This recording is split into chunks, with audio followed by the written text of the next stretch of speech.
دھند میں کمی کے باعث لاہور علامہ اقبال ایئرپورٹ پر فلائٹس کی آمد شروع ہو گئی۔ ایوی ایشن ذرائع کے مطابق مسقط سے لاہور کی پرواز 1 گھنٹہ تاخیر سے لاہور لینڈ کر گئی۔ ایوی ایشن ذرائع کا کہنا ہے کہ استنبول سے لاہور کی پرواز کی آمد میں پونے 3 گھنٹے جبکہ شارجہ سے لاہور کی پرواز کی آمد میں بھی نصف گھنٹے تاخیر ہے۔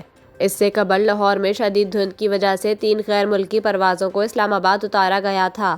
ایوی ایشن ذرائع کے مطابق ابوظہبی اور دوحہ سے لاہور کی پروازوں کو اسلام آباد اتارا گیا۔ دوسری جانب سیالکوٹ اور ملتان ایئرپورٹ پر بھی شدید دھند سے لینڈنگ متاثر ہے۔ اسلام آباد اور فیصل آباد ایئرپورٹس کا موسم کلیئر ہے جبکہ پشاور ایئرپورٹس پر بادل ہے مگر لینڈنگ اپروچ نارمل ہے۔